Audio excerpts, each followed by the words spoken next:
नमस्कार, मैं हूं आपके साथ अलीम अतर। न्यूज रूम से खबरों की शुरुआत करते हैं और सबसे पहले खबर झारखंड से है, जहां पर विधानसभा के मॉनसून सत्र के दौरान जमकर हंगामा हुआ है। दरअसल आपको बता दें कि कल विधानसभा अध्यक्ष ने बीजेपी के 4 विधायकों को निलंबित कर दिया था और उसके बाद आज बीजेपी के विधायकों ने जमकर हंगामा किया है। आपको बता दें कि बीजेपी के विधायक निलंबन वापस लेने की मांग कर रहे हैं। तो मॉनसून सत्र के चौथे दिन भी हंगामा लगातार जारी है। 4 विधायक बीजेपी के, जिनको विधानसभा अध्यक्ष ने सस्पेंड कर दिया था, कल भी इस बात को लेकर हंगामा हुआ और आज भी निलंबन को वापस लेने की मांग कर रहे हैं बीजेपी के विधायक। अन्यथा नहीं लिया जा रहा है। ठीक है, आप भिजवा दीजिए कागज। माननीय सदस्य पूर्णिमा नीरज सिंह, माननीय सदस्य पूर्णिमा नीरज सिंह, अध्यक्ष महोदय, माननीय सदस्यगण, माननीय भाई रांची में भी लगभग 14 मीटर जल स्तर नीचे गया है। रांची, धनबाद, पाकुड़ सारे जगह और गोड्डा और बड़हरवा की स्थिति तो ऐसे कि 52 फीट नीचे पानी गया है। लेकिन मुझे ऐसा लगता है कि सरकार ने यानी विभाग राज सिन्हा जी ओझा जी को फॉलो नहीं करिएगा। श्री प्रदीप यादव जी, माननीय सदस्य प्रदीप यादव जी, माननीय सदस्य प्रदीप यादव जी,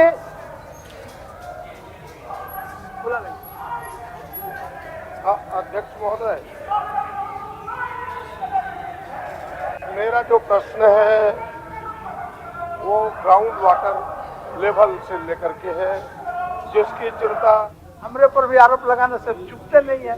बड़ा दिक्कत है, इसलिए आज हम मन बना लिया है कि हम कुछ बोलेंगे ही नहीं और सदन और सारे लोग इस विषय को देखें और लोग अपना मन में विचार करेंगे। या तो आसन गलत कर रहा है या किन के द्वारा गलती हो रहा है, इसका विचार लोग करेंगे। अब हम इससे ज्यादा क्या बोल सकते हैं। चलिए पूर्णिमा जी। अध्यक्ष महोदय, मेरा प्रश्न परिवहन विभाग से है और ये जो गाड़ियों पे हाई सिक्योरिटी रजिस्ट्रेशन प्लेट्स होती हैं उनको लेकर है कि जो नई गाड़ियां हैं उनको HSRP प्लेट्स मिल जाती हैं, लेकिन जो पुरानी गाड़ियां निबंधित होती हैं उनको HSRP प्लेट्स नहीं दी जाती हैं। तो विभाग द्वारा जो जवाब उपलब्ध कराया गया है उसमें कहा गया है कि इसकी निविदा 2012 में निकाली गई थी। MS एग्रोस प्राइवेट लिमिटेड जो कंपनी थी उसको L1 मिला था, कंपनी ने काम नहीं किया और 2012 में ही रद्द करके उसे 5 साल के लिए जो है प्रतिबंधित भी कर दिया गया। 2012 से 2017 तक वो प्रतिबंधित रहा। पिछले 10 साल में विभाग ने इस पे जानकारी उपलब्ध करना नहीं चाहा और ये मामला आर्बिट्रेशन ट्रिब्यूनल में भी चला गया। लेकिन अध्यक्ष महोदय, मेरा कहना यह है कि ये जो मामला है इसमें निबंधन से संबंधित नहीं है, नियुक्ति बहाली से संबंधित नहीं है, एक निविदा से संबंधित है और लोगों को परेशानी हो रही है, गाड़ियां चोरी हो रही हैं, तरह तरह की बातें होती हैं और सुरक्षा को भी लेकर ये ठीक नहीं है। हाई सिक्योरिटी रजिस्ट्रेशन प्लेट होना चाहिए। उसके बावजूद और रुक करते हैं इस वक्त एक बड़ी खबर की। मुजफ्फरपुर से बड़ी खबर है, जहां पर आयकर विभाग का छापा पड़ा है और इस बार 2 गुटखा कारोबारियों पर दबिश दी गई है। आयकर विभाग ने ग्रीन केसरी राजेश अग्रवाल के ठिकानों पर छापा मारा है। पान मसाला कारोबारी पर दबिश दी गई है और आपको बता दें मुजफ्फरपुर में 3 जगहों पर यह छापेमारी हुई है। और इस वक्त अभी हम जो तस्वीर आपको दिखा रहे हैं ये मुजफ्फरपुर के केदारनाथ रोड की तस्वीर है, जहां पर इनकम टैक्स की टीम जो है वह मसाला कारोबारी ग्रीन केसरी का आवास पर है और वहां पर दुकान पर छापेमारी कर रही है। मसाला कारोबार से जुड़े हुए राजेश अग्रवाल के भी ठिकानों पर छापेमारी चल रही है। तो लगातार इसको लेकर कहा जा रहा है कि जो टीम है वह शहर के तमाम मसाला कारोबारी पर नजर रखी हुई है और ऐसे में आप देख सकते हैं किस तरीके से अंदर भी जो पुलिस की टीम है या फिर इनकम टैक्स के अधिकारी जो हैं वह जा चुके हैं अंदर भी छापेमारी चल रही है। तमाम पुलिसकर्मी जो है वह मौजूद हैं। ये मुजफ्फरपुर शहर में सवेरे सवेरे सुबह 3 जगहों पर मुजफ्फरपुर के केदारनाथ रोड में ग्रीन केसरी के आवास पर उनके दुकान पर छापेमारी चल रही है। साथ ही साथ अखाड़ा घाट रोड में राजेश अग्रवाल, वो भी पान मसाला कारोबार से जुड़े हुए हैं। और ऐसे में देख सकते हैं किस तरीके से छापेमारी जो है वह सवेरे से चल रही है। तमाम डॉक्यूमेंट्स और तमाम कागजातों की जो है वह जानकारी ली जा रही है, उसकी जांच की जा रही है। तो लगातार सर्वे जो है वह इनकम टैक्स की टीम करती रही है और ऐसे में आज मुजफ्फरपुर के अलग अलग जगहों पर छापेमारी हो रही है। फिलहाल 2 कारोबारी जो ग्रीन केसरी हैं और राजेश अग्रवाल हैं, उनके आवास, उनकी दुकान पर छापेमारी टीम कर रही है। आप हमारे पीछे देख सकते हैं यहाँ पर सवेरे से ही जो है वह टीम पहुँची है। तमाम पुलिसकर्मियों की भी तैनाती की गई है और यही तस्वीर शहर के अलग अलग क्षेत्रों में देखी जा रही है। करीब 3 जगहों पर टीम सवेरे से पहुंची है और लगातार जांच कर रही है। अब देखने वाली बात होगी कि इस जांच में क्या कुछ निकलकर सामने आता है और क्या कुछ आरोप लगते हैं। मुजफ्फरपुर से न्यूज़ 18 के लिए प्रियांक सौरभ। और बड़ी खबर का रुख कर लेते हैं। बड़ी खबर पटना से है, जहां पर नीतीश कुमार की कोरोना रिपोर्ट नेगेटिव आ गई और नीतीश कुमार इस वक्त स्वस्थ बताए जा रहे हैं। कल उनका जांच सैंपल लिया गया था, जिसके बाद उनका रिपोर्ट जो है वो नेगेटिव आया है। आपको बता दें कि डॉक्टरों ने अब उनको पूरी तरह से स्वस्थ बताया है।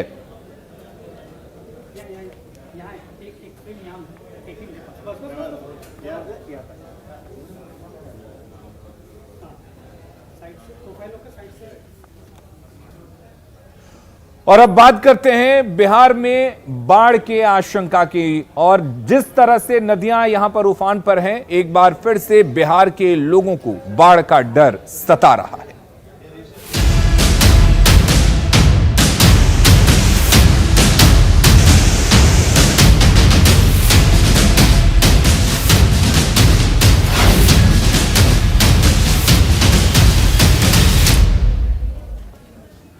और गंडक नदी में लगातार पानी का जो जलस्तर है वो बढ़ता जा रहा है, जिससे बाढ़ का खतरा मंडराने लगा है। जिस तरीके से लगातार वाल्मीकि नगर बैराज से गंडक में पानी छोड़ा जा रहा है, उसके बाद से यहां पर बाढ़ का खतरा मंडराने लगा है। आपको बता दें कि 3.25 लाख क्यूसेक पानी डिस्चार्ज किया गया है और उसके बाद गोपालगंज के आधा दर्जन से ज्यादा गांव का सड़क संपर्क प्रखंड मुख्यालयों से टूट चुका है।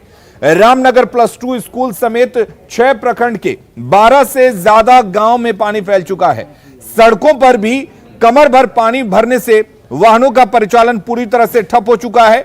लोग जान जोखिम में डालकर रोजमर्रा के सामान खरीदने के लिए बाहर निकल रहे हैं। इन इलाकों में नाव का इंतजाम नहीं होने से ग्रामीणों की परेशानी बढ़ गई है। गंडक नदी के पानी के हालात का जायजा लेते हुए लोगों से बात की है हमारे संवाददाता गोविंद कुमार ने। गंडक नदी का पानी निचले इलाकों में तेज़ी से बढ़ने लगा है और तकरीबन 12 ऐसे गांव हैं जहां पानी फैल चुका है। ये तस्वीर है सदर प्रखंड के रामनगर गांव की, जहां पर इस वक्त जो है रामनगर के मुख्य सड़क पर पानी चढ़ गया है। घुटने भर पानी यहां पर और जो आवागमन है वाहनों का वो बंद हो गया है। यहाँ लोग जो है वो सिर्फ पैदल ही पार कर पा रहे हैं और इन लोगों से भी हम बात कर लेते हैं कितनी परेशानी हो रही है। कब से ये पानी बढ़ा है? ये पानी आज 3 रोज हो गया। पहले कम था, ज़्यादा हो गया है? हाँ, पानी ऊपर में बढ़ रहा है अभी। और गांव में भी फैला हुआ है? गांव में पूरा सरे फैल गया है। फैल गया सर। कौन कौन से गांव में पानी बढ़ा है? खाप मसूदपुर और जगरी टोला। यहाँ वाहन अब नहीं चल पा रहा है? अभी कहाँ रहते नहीं है। यहाँ कुछ और भी लोग हैं, चप्पल हाथ में लिए हैं। कब से ये पानी बढ़ा है? जी सर, 3-4 दिन हो गया है पानी को। बहुत तबाही है इधर। अंदर भी गांव में है? अंदर गांव में भी है सर। दिख रहा है स्कूल में भी पानी घुस गया है? स्कूल में भी पानी है सर। पढ़ाई वढ़ाई सारा बंद है लड़कों का। क्या नाम है आपका? सिराज अंसारी सर। ये गांव के ग्रामीण है और पैदल ही पार कर पा रहे हैं और जान जोखिम में डालकर पार कर रहे हैं। यहाँ नाव की कोई इंतजाम अब तक नहीं किया गया है, क्योंकि पानी जो है वो काफ़ी बढ़ गया है। फिर एक बार तस्वीरों में देखिए कुछ लोग हैं, महिलाएं भी दिख रही हैं जहाँ पर वो लोग पैदल पार कर रहे हैं इस वक्त जो है। और ये रामनगर का मुख्य सड़क है, सदर प्रखंड के रामनगर ये गाँव है, जहाँ पर इस वक्त जो है सड़क पर पानी फैल गया है पूरी तरह से और लोग काफ़ी यहाँ परेशान हैं और किसी तरह से रोज़मर्रा के जो काम है उनके सामग्री हैं वो बाहर खरीदने के लिए निकल पा रहे हैं और फिर शाम तक अपने घरों तक लौट रहे हैं। वाल्मीकि नगर बैराज से तकरीबन 3,17,000 क्यूसेक पानी जो है कल देर शाम में डिस्चार्ज किया गया था और ये पानी आज जो है गोपालगंज में पहुंच रहा है। लिहाजा गंडक नदी का जलस्तर है वो तेज़ी से बढ़ रहा है और जो निचले इलाके हैं रामनगर के अलावा माझा प्रखंड के निमुया हो गया, कुचायकोट प्रखंड के काला मठनिया हो गया, भगवानपुर गाँव हो गया, मेहंदिया हो गया, जादूपुर दुखरन हो गया, मसान थाना गांव हो गया, इन तमाम जो गांव है, इन गांव में पानी फैल रहा है और लोग जो है काफ़ी यहाँ परेशान है और चिंतित भी हैं कि कब तक ये सैलाब रहेगा। हाथों में चप्पल लेकर किसी तरह से जान जोखिम में डाल कर ये लोग पार कर पा रहे हैं। चाची, कितना पानी हो गया है? हमके डाल भर पानी हो गल बा। कैसे पार कर रहे हैं इसी तरह से? हाँ, हम चल जाते हैं, नहीं तो आदमी धोके लगे घिसिया होता नहीं ना, वो का व्यवस्था भी नहीं किया ना व्यवस्था अंदर भी पानी है। हाँ, अंदर भी पानी। कितना परेशानी हो रहा है? बहुत परेशानी हो रहा है। स्कूल जा पा रहे हैं आप लोग? नहीं, स्कूल में भी पानी घुस गया है। पानी घुस स्कूल में। क्या नाम है आपका? उजाला खातून। ये महिलाएं हैं और बच्चियां हैं, गांव के अंदर के गांव के ग्रामीण हैं ये लोग, और किसी तरह से नदी का जो पानी है वो पार करके काफ़ी परेशानियों के साथ ये लोग बाहर निकल पा रहे हैं। चूँकि रोज़मर्रा का इन्हें सामान खरीदना है, लोगों की परेशानी और बढ़ती जा रही है। जैसे जैसे जल स्तर बढ़ रहा है वैसे वैसे लोगों की परेशानी बढ़ती जा रही है, हालात बेहद ख़राब होने लगे हैं। गोविंद कुमार, न्यूज़ 18, गोपालगंज।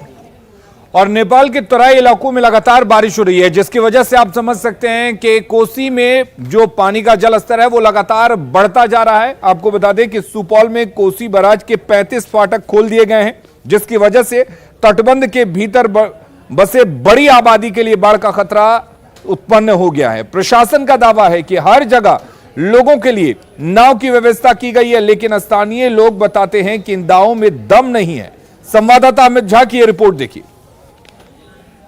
लगातार बारिश जारी है, जिसकी वजह से कोसी का जलस्तर लगातार बढ़ता ही जा रहा है। अभी हम मौजूद है कोसी तटबंध के उस इलाके में जहां कोसी ने अपनी तबाही शुरू कर दी है। यहाँ पर कई लोग भी मौजूद हैं जो लगातार ये जो प्रशासन का दावा है उसको जुटला भी रहे हैं। प्रशासन का ये दावा है कि कोसी में लोगों के आने जाने के लिए नाव की व्यवस्था कर दी गई है, हर तरह की व्यवस्था का दावा किया गया था, लेकिन सच्चाई क्या है ये अभी आपको ग्राउंड जीरो से हम बताने जा रहे हैं। अब बताइए, क्या नाम है बाबा आपका? प्रशासन के द्वारा क्या नाव की व्यवस्था यहाँ की गई है? किसों ने किया? प्रशासन का क्या व्यवस्था है अभी तक? कोई व्यवस्था नहीं। और आपके यहाँ पर पानी के क्या हालात हैं? हम घर घर वहाँ पानी भीतर में। हाँ। हम कल सांझ में आए हुए हैं यही देखने के लिए। बाढ़ जैसे हालात हैं जी। आप बताइए, आपके तटबंध के भीतर में क्या स्थिति है अभी? स्थिति पूरा घर घर पानी फैला हुआ है। तो फिर प्रशासन जो दावा कर रही है उसका क्या है? सब झूठा वादा कर रहा है, कोई वादा सही नहीं है। आप लोगों को रिलीफ कुछ मिल रहा है? कुछ नहीं मिला है। अच्छा, पानी कब से बढ़ना शुरू हुआ था? पानी लगभग 10 रोज से बढ़ रहा है। 10 रोज से लगातार बढ़ रहा है? लगातार बढ़ रहा है। तो जिस तरीके से मानसून की बेरुखी थी और अचानक मानसून ने अपना बारिश यहाँ पर किया है, उसके बाद कोसी का जलस्तर लगातार बढ़ता ही जा रहा है। एक आप बताइए, जो क्या नाम है आपका? हमारा नाम पृथ्वी शाह हुआ। क्या स्थिति है अभी तटबंध की? बहुत बेस्तरी हाल गलत है, इसलिए हमारा देखिए टांग कटा हुआ है, उस पे हम हेल के आए हैं यहाँ। नाव नहीं है? नहीं, नाव नहीं है। प्रशासन का कहना है कि प्रशासन का कहना कुछ नहीं है, कुछ नहीं है। ये मैंने गोद में ले लिया है बरिया पंचायत को, लेकिन कुछ नहीं लिया है डीएम साहब, लेकिन सब लोग को जो है उलझा के रख दिया है। आप लोग का खेती उती पूरा चौपट हो गया होगा? पूरा चौपट है, कुछ नहीं है। जो रोपे थे सब कुछ चल गया, तो कुछ नहीं रहा। हम तटबंध के भीतर के इलाकों में धान और मक्के काफ़ी खेती होती है, लेकिन इस बार जिस तरीके से कोसी का जलस्तर बढ़ा है वहाँ की फसल भी पूरी तरीके से चौपट हो गई है। प्रशासन का दावा था कि इस इलाके में के लोगों को बेहतर सुविधाएं दी जाएंगी, लेकिन आप जिस तरीके से लोगों ने बताया है कि यहाँ पर लोगों को अब तक कोई सुविधा नहीं मिली है। अब देखना होगा प्रशासन इस पर क्या संज्ञान लेती है। Amit Jha, news 18 network, Supaul. और इधर सीतामढ़ी और शिवहर में जिस तरीके से यहां पर नदियों का जलस्तर बढ़ रहा है, वहां पर भी हालात बुरे होते जा रहे हैं। यानी कि बागमती नदी का जलस्तर यहां पर बढ़ गया है, जिसकी वजह से जो तटबंध हैं उन पर पानी का दबाव बढ़ता जा रहा है, जिसको लेकर जल संसाधन विभाग ने पहले से तैयारी कर रखी है। हजारों की संख्या में बोरे को बालू और मिट्टी से भरकर रखा गया है, ताकि अगर तटबंध में कटाव हो तो इन बोरों की मदद से उन्हें रोका जा सके। संवाददाता राकेश रंजन की रिपोर्ट देखिए। मैं इस वक्त मौजूद हूँ सीतामढ़ी के रूनीसैदपुर प्रखंड के बागमती तटबंध पर, और आपको हम एक तस्वीर दिखाने की कोशिश करते हैं कि सीतामढ़ी के जो जिले से गुजरने वाली बागमती नदी है उसकी धारा में लगातार वृद्धि हो रही है, और कई जगहों पर तटबंध में कटाव की स्थिति उत्पन्न हो गई है, जिसको लेकर जल संसाधन विभाग के द्वारा तैयारी पूर्व से करके रखी गई थी। जगह जगह बालू से भरे बोरे को रखा गया है, ताकि जब तटबंध तटबंध को बागमती नदी काटने लगे तो उससे बचाने के लिए इन बोरों का इस्तेमाल किया जा सके। तो आप तस्वीर देख सकते हैं सीतामढ़ी के रूनीसैदपुर प्रखंड के बागमती नदी के जो पास स्थित तटबंध है उसकी यह तस्वीर है। जगह जगह मिट्टी और बालू के ढेर लगाए गए हैं और उसके अलावा हजारों की संख्या में बालू से भरे बोरे रखे गए हैं ताकि विकट परिस्थिति में इसका इस्तेमाल किया जा सके और जो तटबंध पर पानी का दबाव बने या फिर तटबंध पर कटाव की स्थिति उत्पन्न हो तो बालू के बोरे के भरोसे उसको संभाला जा सके, उस कटाव को रोका जा सके। तो तस्वीर साफ बयान कर रहा है कि बागमती नदी लगातार उसके जलस्तर में वृद्धि हो रही है और जलस्तर में वृद्धि होने के कारण जल संसाधन विभाग की भी चिंता एक बार फिर से बढ़ गई है और वह अपने इंतजाम के जरिए तटबंध की सुरक्षा कार्य में लगा हुआ है। राकेश रंजन, न्यूज 18 सीतामढ़ी। और नेपाल में हो रही बारिश का असर पूर्णिया में भी दिख रहा है। यहां पर महानंदा और कनकई सहित दूसरी नदियों में लगातार जलस्तर बढ़ता जा रहा है, जिसकी वजह से बाढ़ का खतरा मंडराने लगा है। हालात ये हैं कि कई गांवों में बाढ़ का पानी घुसने भी लगा है। आपको बता दें कि निचले इलाकों में बाढ़ जैसे हालात पैदा हो गए हैं। बाढ़ का पानी बैसा अंचल के सिरसी, मालोपाड़ा और रायबेर पंचायत के कुछ इलाकों में पानी फैल गया है। वहीं बायसी के ईदगाह टोला स्थित कुम्हरवा गांव में परमान नदी कटाव कर रही है, जिसके कारण लोगों में दहशत है। लोगों ने जिला प्रशासन पर सूचना के बाद भी कटाव रोधी काम नहीं कराने का आरोप लगाया है। अभी समझिए 15 रोज से हमको नींद नहीं आता है, बेचैन रहते हैं। घर कटने का डर से नींद नहीं आता, रोते हैं हर रोज। ये हमारा इधर जितना था ये गाज कचौली सब काट उठ कर ये खत्म कर दिए हैं। ये नदी काट करके जो पहले उधर था और नदी जो है एकदम बहुत तूफान करता है और घर जो है अब कर रहा है कर सब कोई। कितने दूर नदी कटान कर चुका है अब तक? करीब 1 जरीब से ज्यादा। और बात अगर बक्सर की करें तो यहां पर बाढ़ की आशंका को देखते हुए प्रशासन पूरी तरह से अलर्ट पर है। गंगा नदी का पानी जिस तरीके से निचले इलाकों में घुसता जा रहा है, उसके बाद यहां पर प्रशासन अलर्ट मोड में है। तैयारियां पूरी कर ली गई हैं ताकि किसी भी तरह के अगर हालात हो बाढ़ के तो उससे निपटा जा सके। प्रशासन ने इसके लिए मुख्य नाले में गंगा नदी का पानी प्रवेश जिस तरह से कर रहा है उससे शहरी क्षेत्र के पानी का निकास बाधित हो गया है। गंगा नदी के किनारे घर बनाकर रहने वाले लोग भी सशंकित हैं। रामरेखा घाट का जायजा लिया संवाददाता पुष्पराज ने। बक्सर शहर में भी गंगा का जलस्तर लगातार प्रति घंटे 3 सेंटीमीटर की रफ्तार से बढ़ रहा है। बक्सर का जो बढ़ा हुआ गंगा का जलस्तर है वो शहर का मुख्य नाला तड़क नाला है उसमें प्रवेश कर गया है। ये आप देख सकते हैं तस्वीर के माध्यम से कि ये शहर का मुख्य नाला है तड़क नाला और यहाँ पर जो गंगा का जलस्तर है वो पूरी तरह से प्रवेश किया है, जिसके बाद से जो शहर का पानी है वो पूरी तरह से ब्लॉक हो गया है गंगा का जलस्तर के बढ़ने के कारण। और ये नज़ारा है बक्सर के रामरेखा घाट का। आप देख सकते हैं कि नमामि गंगे प्रोजेक्ट के तहत बक्सर के तकरीबन 1 दर्जन गंगा घाटों पर काम किया जा रहा था और ये काम भी फिलहाल रुक गया है क्योंकि जिस तरह से गंगा का जलस्तर बढ़ा है ये तमाम जो स्टील की रेलिंग लगी हुई थी वो पानी में पूरी तरह से डूब गई है। तो विभाग के लोग हैं, जो जिला प्रशासन के लोग हैं, उनकी यहाँ पर नियुक्ति हुई है ताकि गंगा का जलस्तर किस तरह से बढ़ रहा है उस पर नज़र रखी जा सके। पुष्पराज, न्यूज़ 18 बक्सर। तो नेपाल में जिस तरीके से बारिश हो रही है उसकी वजह से बिहार के कई जिले प्रभावित हुए हैं। दरभंगा भी इससे अछूता नहीं है। हालात ये हैं कि दरभंगा के कुशेश्वर स्थान के कई इलाकों में पानी घुस गया है। यहां पर कई इलाके पूरी तरह से जलमग्न हो गए हैं और दूसरे इलाकों में भी बाढ़ का पानी घुसने का खतरा बढ़ता जा रहा है। आपको बता दें कि कोसी नदी इसकी वजह से तेजी से कटाव कर रही है। नदी के जलस्तर में वृद्धि के कारण कई गांवों में कटाव तेज गति से हो रहा है, जिसके कारण गांव के लोगों में दहशत है। सबसे ज्यादा खतरा पूर्वी प्रखंड के उसरी पंचायत के गांव पर है। कोसी के कटाव से खेतों में खड़ी फसल नदी में विलीन हो चुकी है। खतरे के कारण लोग पलायन करने को मजबूर हैं। कटाव पहले धीरे धीरे हो रहा था, तकरीबन 15 दिन पहले।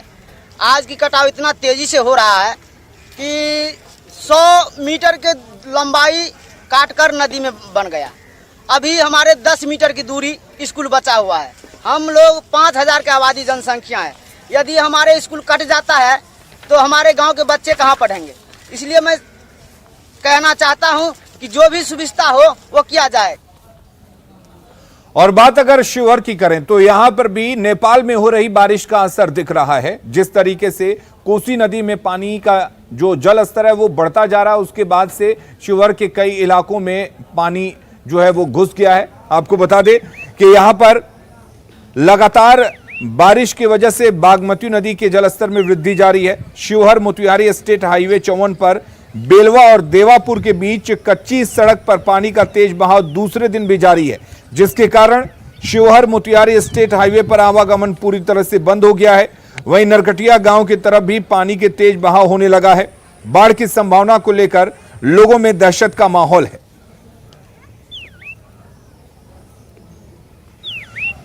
और इधर गंडक नदी के जलस्तर में वृद्धि के बाद बगहा के पिपरासी प्रखंड में बाढ़ का पानी घुस गया है। प्रखंड के सेमरा लबेदहा पंचायत स्थित भैंसैया और कांटी टोला में बाढ़ का पानी फैलने के बाद स्थानीय लोग सुरक्षित स्थानों पर जाने की तैयारी में हैं।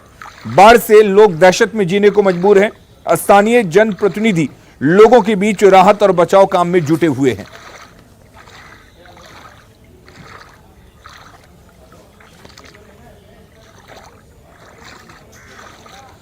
तो नेपाल के तराई इलाकों में हो रही बारिश से कोसी के जलस्तर में लगातार बढ़ोतरी हो रही है। जलस्तर बढ़ने के बाद सहरसा जिले के नौहट्टा प्रखंड के 7 पंचायतों में बाढ़ का पानी घुस गया है। सड़क से लेकर घर आंगन तक पानी ही पानी नजर आ रहा है। लोगों के पास आवागमन का साधन नहीं है और लोग परेशान हैं। नौहट्टा प्रखंड के केदली पंचायत में बाढ़ के हालात का जायजा लिया न्यूज 18 संवाददाता कुमार अनुभव सिंह ने। नेपाल के तराई इलाके में इन दिनों हो रही वर्षा के वजह से जो है कोसी के जलस्तर में जो है काफ़ी वृद्धि हुई है, जिस वजह से जो है नौहट्टा प्रखंड के 7 पंचायत में जो है कोसी का पानी जो है घुस गया है और लोगों के घर आंगन तक पानी है। हम आपको नज़ारा दिखा रहे हैं, ये नौहट्टा प्रखंड का केदली पंचायत है। आप देख सकते हैं किस तरह से जो है लोगों के घर आंगन तक पानी है। ये मुख्य सड़क आप देख सकते हैं, ये मुख्य सड़क है जहाँ पे जो गाड़ी घोड़ा जो है चला करता था। आज स्थिति ये है जी यहाँ पे जो सड़क पे जो है नाव चल रहा है। आप देख सकते हैं किस तरह से जो है ग्रामीण जो है नाव का सहारा ले रहे हैं। कहीं जाने आने के लिए जो है नाव ही एक सहारा है यहाँ के लोगों के लिए। कल से इतना भयंकर ज्यादा पानी बढ़े हैं जो कि लोग के आंगन तक पानी जा चुका है और इतना पानी बढ़ने के बावजूद फिर जो है 2,44,000 पानी खोला गया। तो इससे अनुभव लगाई जो कि हम लोग को और इस लोग जो है घर घर पानी जाने का संभावना जो रात तक में चले जाएंगे। अब कठिनाई की बात जहाँ तक रही तो यहाँ पे देखबे करते हैं जो कि घड़ी नाव का सुविधा नहीं है। गोटे आधे करके कहीं पे एक टोला मोहल्ला में 1 या 2 नाव है, उसी से काम चलाते हैं मांग चांग के, बाकी सुविधा है नहीं। अब उस तरह में बीमार हो जाए, कोई तरह का समस्या हो, बहुत असुविधा का सामना करना पड़ता है। ये बताइए किस तरह की परेशानी हो रही है? बहुत परेशानी। नाव यहाँ पर एक ठो नहीं है, किसी से मांग करके हम लोग तपते हैं और व्यवस्था अभी सरकार का कुछ नहीं है यहाँ पर है। अगर कोई बीमार पड़ जाए ऐसी स्थिति में फिर आप लोग तो क्या करेंगे? हम लोग मर जाएंगे और क्या होगा। बिल्कुल सुने आप जो है इनका भी साफ तौर पे कहना है जो यहाँ पे जो है सरकारी नाव का व्यवस्था नहीं है और किसी तरह की अगर परेशानी होती है तो लोगों को जो है खुद से किसी न किसी तरह इंतजाम करना पड़ता है, चाहे वो बीमार पड़े या कुछ भी हो। उन लोगों को जो है इंतजाम करके खुद से ही बाहर जाना पड़ता है इलाज कराने के लिए, लेकिन सरकारी नाव का जो है अब तक कोई व्यवस्था नहीं है। न्यूज 18 के लिए सहरसा से कुमार अनुभव। और न्यूज रूम से हमारे इस खास बुलेटिन में फिलहाल के लिए इतना ही, लेकिन खबरें लगातार जारी रहेंगी। आप बने रहिए न्यूज 18 बिहार झारखंड के साथ।